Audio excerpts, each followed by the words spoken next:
Welcome back to the Rantin Review Pro Wrestling, guys. Yes, today is the day. All Elite Wrestling presenting Allin from Wembley Stadium. Yes, over 80,000 people. No, Tony Khan did not buy all the tickets. Yes, we had a tremendously huge crowd, and it didn't dawn on me until I saw I guess they call it the 0 hour, the pre-show, and just getting a shot of that crowd and seeing, yeah, it looks very much like a WrestleMania. It looks very much like one of those big WWE stadium shows. And I've said this on social media. I've said it to friends of mine. You know, for all the crapping and bitching about Tony Khan and this, that, and the third, Tony Khan overall knows what he's doing. He was able to put this event on.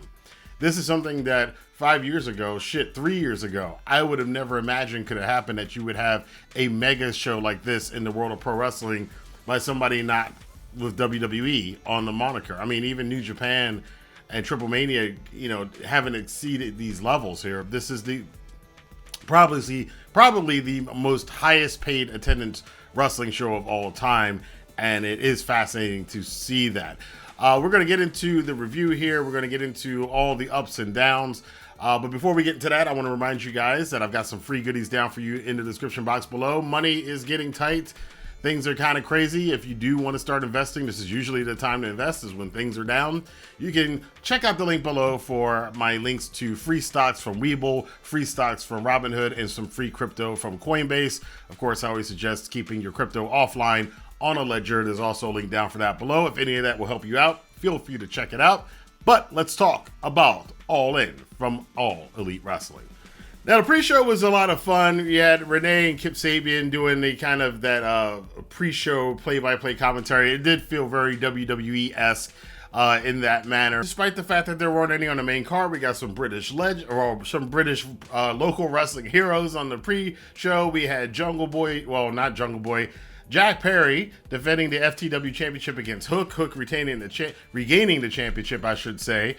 Jack Perry coming out on the limo. And we also had, of course, the tag team match for the Ring of Honor Tag Team Championship, Aussie Open. Yeah, Aussie, oi, oi, oi, taking on the team of Better Than You, Baby, MJF, and Adam Cole, who will also be facing each other in the main event. And a pretty entertaining match. Adam Cole and MJF, with no real storyline plot points or chicanery or anything going on, they beat Aussie Open to win the Ring of Honor Tag Team Championships. And all that really means is that this MJF Adam Cole storyline is going to go on beyond today. But then we got into the card proper, opening up with the quote-unquote real world champion, CM Punk, defending that title, a lot of air quotes here, against the Ring of Honor TV champion, Samoa Joe. This rivalry's been going on forever. They've covered it a lot. This was a pretty hard-hitting match. Punk getting booed by half the crowd almost everywhere now, even in Wembley. About 40,000 people booing him, 40,000 people cheering him. Most of them were cheering Joe, though. Samoa Joe, I have not seen Samoa Joe smile before today in about 10 years. He was having the time of his life beating the crap out of CM Punk for the majority of this match. Punk does get thrown through one of the tables at ringside, bust him open pretty badly. He's bleeding all over the place, playing the role of Jon Moxley before Moxley can do it. But in the end, it was CM Punk who did get the win with a Pepsi plunge. Straight off the top rope. It looked nasty and looked messy, but CM Punk did get the win and then did thank the crowd for being there. And surprisingly enough, this also meant that he was going to go back to the dressing room at the same time as the next match was coming to the ring, which featured Hangman Adam Page and Kenny Omega. So I guess it's okay for them to be in the same proximity with each other. Also, Jack Perry was on the match before CM Punk.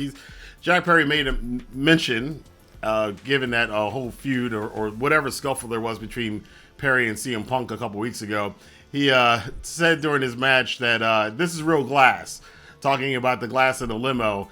And he then goes through the glass. And I think a lot of people said that was kind of a slight at CM Punk talking about Jack Perry. But anyway, Bullet Club Golds, Jay White, Juice Robinson, along with Don Callis and Konoske Takeshita. And this was a fun six-man tag match. The crowd was into this all the way. I love seeing Ibushi. Ibushi had a couple botches. Jay White had a little botch in the early match. I think nerves are getting to them. Ibushi, remember, has not been a full-time pro wrestler in about, 3 years now since that injury at the G1 finals. But he performed well for what, for given that he hasn't been in the ring a lot. He's had one match in like the last 3 years. Omega looked awesome. Jay White looked amazing. Juice is a national treasure. I love Juice finally finding his character and finally having it work. For those of you who aren't familiar with Juice Robinson, I have seen Juice Robinson between NXT and New Japan and New Japan Strong go through about 20 different character changes. He's finally found one that seems to be the one for him. And he was gold in this match. The Guns were down there. They flew all the way over. I went into this match thinking if anybody's going to take the fall, it would have been Juice, but it wasn't. Kenny Omega gets rolled up by Takeshita and loses the match for his team. Takeshita, Jay White, and Juice Robinson roll out of Wembley, in front of that crowd with a win. I'm so happy to see a lot of these guys be on this stage. I'm happy for Juice. I'm happy for the Guns. I'm happy for Jay White. I'm happy for Hangman. I'm happy that Kota Ibushi can return to wrestling on a stage like this. Konoske, Takeshita, to see this. It's just so good seeing all of these guys. One of the things I'm going to be a little bit critical on is JR. JR is like hit or miss with his commentary. This is not a good JR day for commentary. He's doing that thing where he's complaining about the officiating and complaining there's too many guys in the ring and why is this called the golden, why is everything called golden? And then Excalibur has to go because Kota Ibushi's called the Golden Star. I mean, but we all love JR. JR is JR. You cut the guy some slack, but this is not one of his better commentary. I mean, he had a really good commentary a couple weeks ago that I praised. This is not one of JR's best commentary days. But we went from this 6-man tag match to more Elite action as the Elite did not fare well today. The Young Bucks in the blow-off match, the third match against FTR for the AEW World Tag Team Championships. This match wasn't as good as the first two that they had. I think the other two matches they had were better. I think there was just some communication issues here and there. It was a good match. It was a very good match, but it wasn't quite up there where I thought it was going to be. They had some great spots in here, some great false finishes. They used each other's finishers. The Bucks hit the big rig on FTR at one point. FTR hit the FTR trigger on the Young Bucks. The Young Bucks actually hit 2 BTE triggers and still did not get the win over FTR. It was a final little dose of do-si-do that got the final big rig. FTR getting the pin, going up 2-1 in this series against the Bucks, retaining the AEW Tag Team Championships, solidifying themselves now as the best tag team in the world today. After the match, there should have been a handshake between the two teams. FTR held out their hands. The Bucks declined and rolled out the ring to a chorus of boos from the audience. All Elite, Kenny Omega and the Bucks both taking pins. Clean pins, too. Sort of clean pins on the Allin show for their own company. I do think that shows a little bit of humility from them that the Bucks did take the pin. They could have argued against it, and that Omega decided to put Takeshita over, which I think for storyline purposes helps. I expect to see Takeshita and Omega at All Out next week, and we'll see what happens with the Bucks and FTR. I don't think the feud is over by a long shot. Now, it was about this time in the show that things started circulating on social media that there was an apparent and this is the rumor, a confrontation between CM Punk and Jack Perry backstage. Now, the rumor, I should say, that was given is that, Perry and Punk, as I mentioned before, they had some confrontation a couple weeks ago behind the scenes. Perry bumped into Punk. Punk pushed Perry. Perry went after Punk again. Punk choked Perry out. Now, whether or not that's true or not, we're going to have to see. As the news comes out, or should I say again, the rumors come out about this, but we'll see that as we go along in the review and watch the rest of the show. We came into one of the craziest matches of the night, the Anarchy in Arena match, which there were some restrictions on it.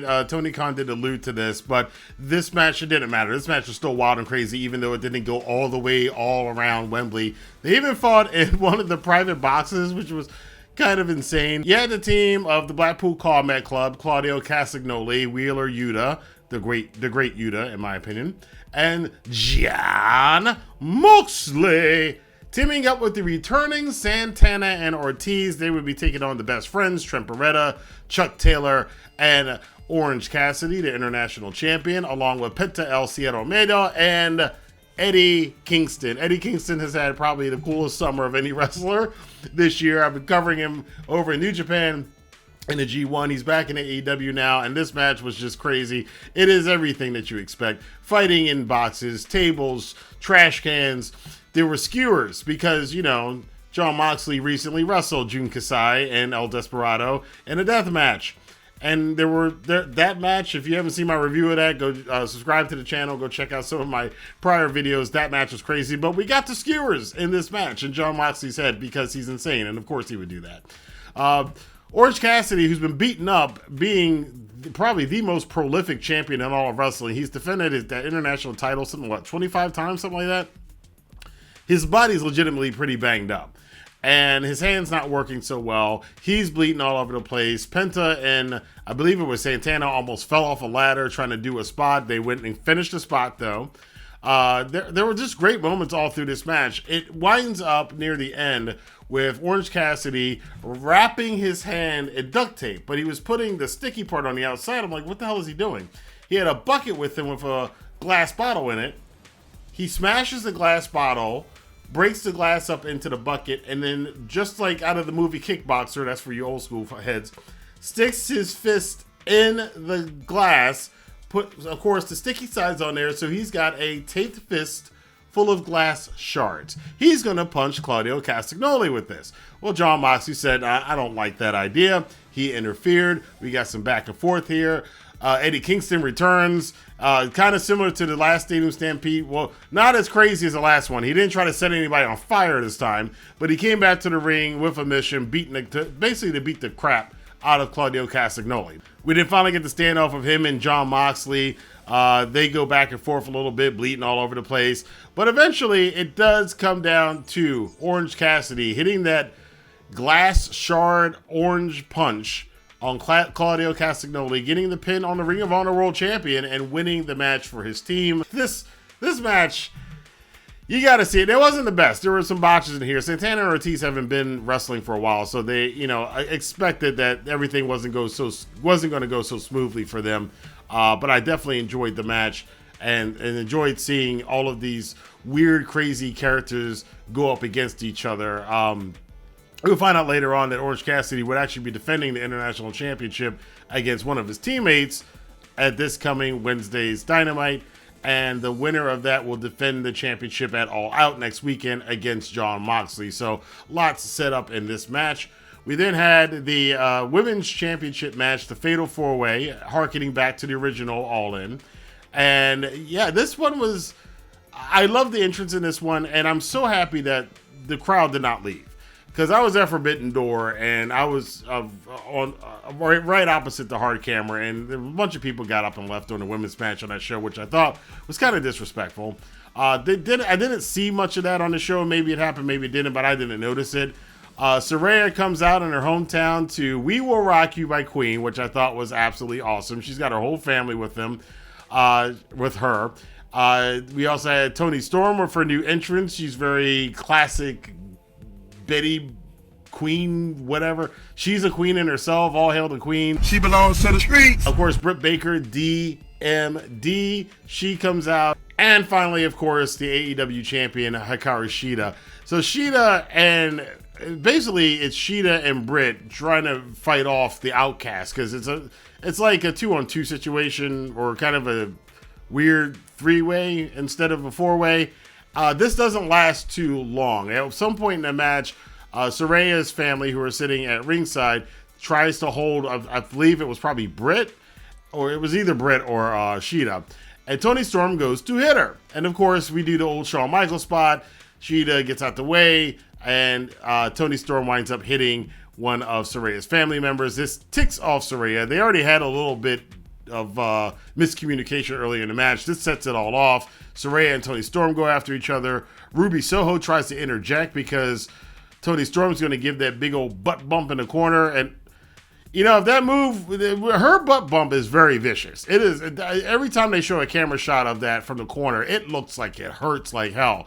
And as nice and well shapely, God damn it, Juice Robinson, you lucky bastard. As shapely as Toni Storm's backside is, that move does not look like it's fun to take whatsoever. But Ruby Soho, the third member of the Outcast, comes in and is like, Toni, don't do this. Remember Saraya's neck. Tony Storm and her get into it a little bit by accident. Ruby Soho just like, forget this. She leaves the match. She leaves ringside, and we get more. Basically, the rest of the match is them battling, everybody trying to pin everybody else. Britt Baker's trying to get her finisher submission on Shida. She can't quite get her fingers into Shida's mouth. I know it sounds weird. But while that's going on, Toni Storm and Saraya, they have a little tit-tat-tat, and it winds up with Saraya pinning Toni Storm and becoming the new AEW Women's Champion. Half the people online lost their minds. Half the people online were happy about this. I was happy, but I thought it was the best decision. You're at Wembley in London. Saraya is one of the biggest women's stars of the last decade or two. So I think this was a great cap on her return to the ring. And she even says in a post-media scrum, she's writing a book, and this is a great ending for her book as well. She's in tears and says, I'm back. And she is now the official AEW Women's Champion, which means she's going to be wrestling a lot more than we have seen her over the past year, as they've been kind of kid gloves of her coming back from the injury that she had, but she says she's 100% now. And let's see where Saraya goes as the current AEW Women's Champion. And to be noted, someone watching on at this whole thing who probably had a big interest in it and was probably supposed to be on his card was Mercedes Moné. Now, it was clarified that she's not all elite yet. She was just there in attendance watching the show. They put the camera on her quite a few times during the show. But you have to know and have to think that after seeing this show today, Mercedes looked like she was having a good time. She's probably going to be at least doing some one-offs with AEW, maybe signing with them in the future, who knows. But that was a big note that Mercedes Moné was spotted in the crowd several times at All In. Next up, we had the coffin match with Darby Allin and Sting against Swerve Strickland and Christian Cage. Christian Cage, of course, replacing AR Fox, who couldn't get his visa, apparently. This match, it went a little too long. But it was still a good match. This starts out with Darby and Sting doing a vignette where Sting's dressed up as Jack the Ripper. Of course, it's the UK. And Sting comes out to the ring, and they get his Metallica Seek and Destroy theme, which those of you who watch Sting in WCW know in the latter days of WCW, this was his theme song. I thought that was pretty awesome. It's cool to see those things, and Tony Khan will spend the money on that kind of stuff for the fans. He doesn't have to do that. They don't have to do that, but he'll do it for the fans and he'll do it for the performers. Swerve was awesome in this match. Christian's great as a heel. They beat that poor coffin up pretty badly, though. Darby at one point tries to do a coffin drop from the top rope outside the ring onto Swerve, who was laid out on a coffin. Swerve moved out the way. Darby just basically obliterates himself. They're trying to get Sting into the coffin. Sting actually uses his bat to keep the coffin door from closing, which was a pretty cool spot. Swerve does the same thing, but he uses his fingers and pays for it. Christian gets taken out near the end stages of this match because Darby Allin almost rips out his eyeballs. And then Darby hits a coffin drop on the Swerve. Swerve gets put in the coffin. They slam the lid shut. And there you have it. Darby Allin and Sting winning the coffin match at Wembley Stadium. Sting took a lot of bumps. I mean, for a guy his age, the stuff that he was doing in this match, he actually did a table spot that the table didn't break. So he, at 60 plus years old, does it again. And Sting is just amazing. You have to love Sting. Sting is is on a short list of guys who, over my years as a wrestling fan, I would say that was my number one wrestler at a time. He was my number one wrestler in the late 80s, early 90s. My favorite wrestler in the world, and it's so cool to still, as long as I've been a fan, to see him still around and still performing at a decent level for somebody his age. I love this match. I thought it was cool, but now we are going to get into the last act, act 3 of this show, and things are about to get a little bit hectic. Well, wait a minute. We got breaking news here. Apparently, Miro has tweeted out that the rumor that I mentioned a little bit earlier, I'm doing this as the show's going on, was not true about what happened between Jack Perry and CM Punk. The reported rumor about the getting choked out and all this other stuff, we'll see what happens. This is why you have to take the stuff as rumors and say rumors instead of news. It's not news. So something happened. What's been reported is apparently, according to Miro, not exactly what happened. So we're going to find out, I guess, over the next 24 hours. But let's get back to reviewing the card now. And we are going to kick it off with hometown hero Will Ospreay taking on Chris Jericho. Chris Jericho with Judas. singing the Judas song on the way to the ring. This was an amazing spectacle. I loved it. And I also love the fact that they only did the first chord. They didn't do the whole song. Certain other times when you get these kind of things, they go through the whole song and waste time. They didn't go through the whole song. They just did the first part that they usually sing. It was really well done. I thought it was awesome with Fozzy being on top of the ring entrance and then Jericho making his way down to the tunnel. That stage setup was pretty cool too. They had that tunnel that everybody went down with the LEDs around the inside of the tunnel. And I also like the fact that even though, when you do a stadium show like this, it's gonna look similar to other sports events, including WWE's big stadium shows, that they didn't overdo the LED stuff. That's one of the things that I tend to not like about WWE shows. They kind of overdo it with LED stuff everywhere and 3D virtual reality things spinning and flying into the screen and all this stuff. They didn't do that. I think I'm happy AEW didn't copy that route. But Ospreay, a couple years ago, a certain architect was mocking Ospreay about that he was small time, and that company got the better version of him in Ricochet, and Ospreay, comparing bank accounts and crowd sizes. It makes me happy as an early adopter of Will Ospreay. I have been a huge fan of Will Ospreay since 2016 when I saw him in his first New Japan match against Takeshita, and I was instantly like, Ospreay, that guy, he's a superstar. He's going to be a big star in this business. And here we are years later, and he is wrestling in front of the highest paid attendance in pro wrestling history.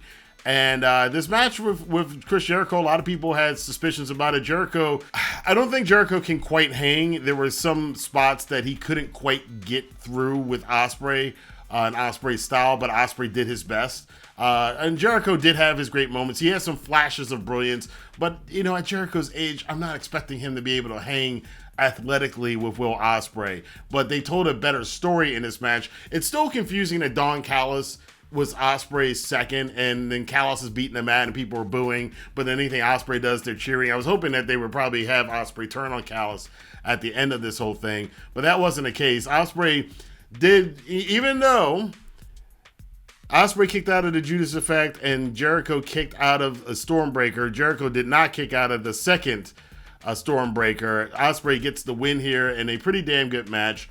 Obviously not one of Ospreay's best matches of the year, and Ospreay now does have the claim.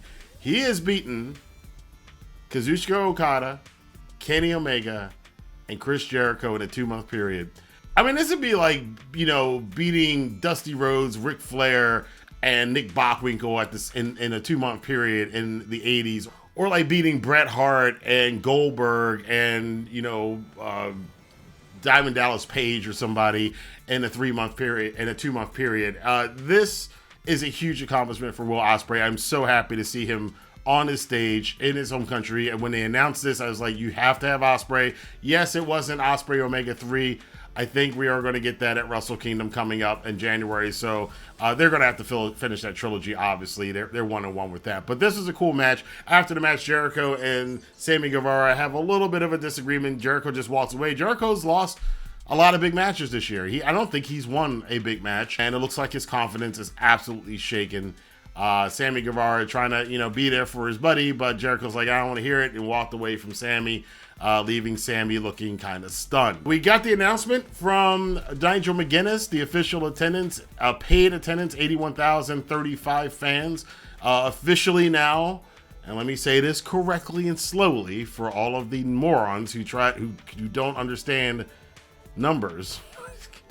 It doesn't matter. People are still going to play semantic games with this stupid thing. The fact of the matter is, this event is the highest attended paid attendance for a single night pro wrestling show in the history of the business. And we're going to get more on that as we get to the post show news that came out of this. I'm about to go off and watch the post media scrum, which might have to be a whole separate video in itself. But after that, we then got into the 6-man tag title match. Now this was the come down match, and it's unfortunate these guys got this spot, but the Acclaimed, along with badass, not daddy ass, badass Billy Gunn, challenged the House of Black. The House of Black with a nice tribute to Bray Wyatt coming out to the ring, the lantern and everything else. I thought that was pretty cool. And the AEW commentary team paying homage to Bray Wyatt, to Wyndham Rotundo, the fans with the fireflies.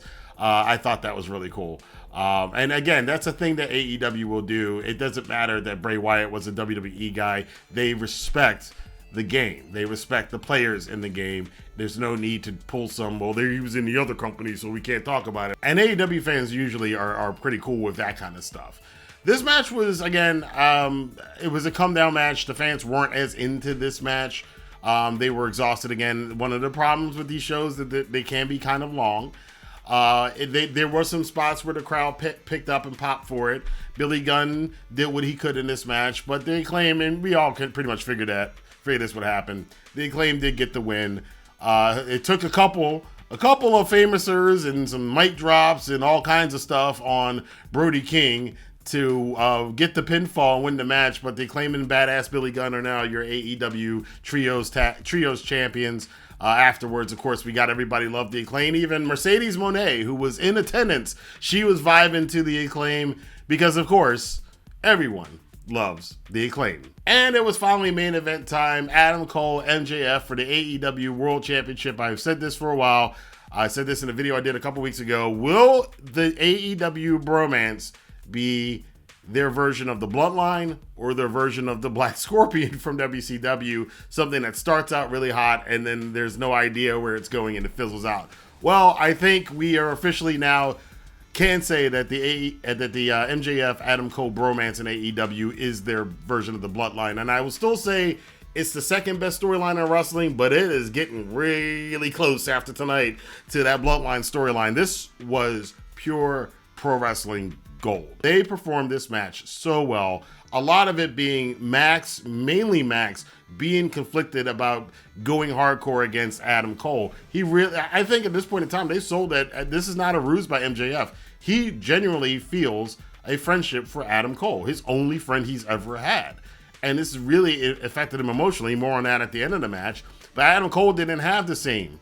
He had that killer instinct. He was going after Max, dropped Max on his head a couple of times in some nasty moves. A Panama Sunrise outside on the mats, that looked brutal. And then the Brain Buster on the corner of the steel steps, cut Max's shoulder open. His shoulder was bothering him for the rest of the match. MJF probably took about 3 years off of his career in this match. But they went all out, literally. They went all in, I should say, on this match. At one point, MJF's going to he's like, I got to do it. He was going to powerbomb Adam Cole on the announce table outside the ring. Has second thoughts. Adam Cole, however, did not have second thoughts and did power drive at MJF on the announce table, which didn't break because it's got a steel rod in it, as the announcers let us know. We then get back to a lot of decision making in the ring and what was going to happen. And then something really cool happened. There was a double pin. So the match was going to end in a draw. When Bryce Rinsberg said it's a draw, they announced that the match was a draw. Adam Cole's like, hell no. Max, give me 5 more minutes. So we're hearkening back. And this is really funny, and I pointed this out on Twitter or X. Fans complain about stuff all the time. They complain about that draw 2 months ago when this whole storyline started. And they brought it all the way back. That's why I say sometimes things might not make sense. You might not like it when it happens, but you have to let these things play out. They brought back the draw thing from 2 months ago. At the end of this match, Cole wants 5 more minutes. MJF, just like he did at the draw, said no, because it's going to take more than 5 minutes. We're going to go until there's a winner. So the match was restarted. That was amazing. Got the crowd right back into it again. They go try to cheat on each other again and again and again. Then Roderick Strong brings his little gimpy simp ass to the ring, and he's trying to give, because Adam Cole goes to hit a Panama Sunrise, and Bryce Rinsberg takes the worst Panama Sunrise I've ever seen, but he got knocked there a lot in this match. Roddy hits MJF. MJF was going to hit Adam with the ring, decided not to. Adam Cole's like, all right, I guess I'll take the advantage. He goes, hits MJF, goes for the pin. There's no Bryce Rinsberg. Bryce gets up. The slow Earl Hebner count. 1, 2. And MJF kicks out. Oh, and at that moment, that was the moment I immediately said, this show has officially exceeded expectations. And from here on, for the rest of this match, this was amazing. The play that they did, the passing the chair back and forth between each other, and then Adam Cole falling down, doing the old Eddie Guerrero spot. So he left MJF with the chair, and the referee was down, so MJF's like, fine. Put the chair around his neck and he laid down. And Adam Cole looks at him like, really? They were doing so, oh my God. These two minds, MJF and Adam Cole, they playing this match out. Their minds together, I will say right now, those two guys probably have some of the best wrestling minds in the business right now. This was absolutely great. There were so many moments in this one. It does end, though, after Roderick Strong got involved, and I got people texting me and sending me, I got a lot of texts coming in right now, sorry for that. Adam Cole sends Roderick Strong away. He's like, all right, I'm going to do this. I'm going to do this the right way. He drops the belt. He doesn't hit MJF with the belt. MJF takes the advantage, gets a small package on Adam Cole. 1, 2, 3. MJF retains the AEW Championship and the best match of the night. It was the match of the night. I absolutely love this. Yes, this is AEW's Bloodline storyline. This is right up there with that Bloodline storyline. After the match, we got Cole was really pissed off, and MJF's like, hey, anybody could have won. I got lucky, blah, blah, blah, blah. Cole's like, no. So MJF's like, well, yeah, you lied to me. You're not my friend. I'm so stupid. And well, fine, just go ahead and take it. So he did again what Adam Cole's done. Just go ahead and get it over with. Turn his back, held his arms out so Adam Cole could hit him in the back. Cole was going to do it. Roderick Strong came back and was encouraging Adam Cole to do it. Cole didn't do it. The bromance continues. They are still Ring of Honor Tag Team Champions, by the way. They have the big hug. Roddy is upset, but the Kingdom... And this is another thing. The people are like, well, the Kingdom came in. The Kingdom ain't done nothing. The Kingdom's involved in... They're going to have a bigger role in this storyline. Again, people were saying, well, why Aussie Open lose the tag titles? Because MJF and Adam Cole now are going to defend those titles against the Kingdom. They're going to have to... So this storyline is going to have legs. And that is a smart thing for them to do. It is one of the hottest storylines in wrestling. Yeah, it sucks that Aussie Open lost the championship, but let's not focus on the trees and forget the forest. So let's see the big picture. This is the money storyline. You're going to go with it. So you're not going to take the titles off of FTR to do this, but you can do it with the Ring of Honor Tag Team titles. I think this is a great idea. I think it's a great story. And Aussie Open will be Ring of Honor and AEW Tag Team Champions multiple times in the future going forward. I'm not worried. I don't think this hurt Aussie Open at all. I don't think anything hurt Cheetah. I don't have a problem with Saraya winning the championship. It was the right decision for the show that they had. And I don't have any problem with the Acclaimed winning the Trios Championships. The show ends with Adam Cole and MJF celebrating, and I gotta say right now, Forbidden Door was a hard show to follow. That was pay-per-view of the year for me so far. Wrestle Kingdom this year was pretty good. The G1 Finals was pretty good. WrestleMania was pretty good, and we got a lot of great shows this year. The Backlash from Puerto Rico was really good from WWE. So, but right now, all in from Wembley. Right here. And that's not it. They announced as the show goes off the air, because a lot of people are going, oh, well, they can't do it again. They booked it again. 1 year from now, they're going to do All In again at Wembley. And I don't know if they're going to be able to sell as many tickets as they did this year, but I think after this show, I think everybody who attended that show probably had a really good time. Me watching it at home, I thought this is, again, like I just said, I think right now this is show of the year. Had a great match of the year contender, Adam Cole and MJF. The Bucks and FTR was a great match. In fact, I can't even say there was a dud on the show. The only match that was kind of a dud, I guess, would be the Trios tag titles, and that's just because it was in the death spot before the main event. The match was actually good. The crowd was just exhausted. So overall, AEW knocked this out of the park, man. They knocked it out of the park. Yeah, it wasn't perfect. There was a couple botches. Whatever happened between Jack Perry and CM Punk behind the scenes, that's definitely a negative. I do think some of the coffin match went a little too long. Those are my only real negatives on the show. Everything else I thought worked exactly the way it should have worked. This was as good a wrestling show as you could have. I am so excited to see the future for AEW.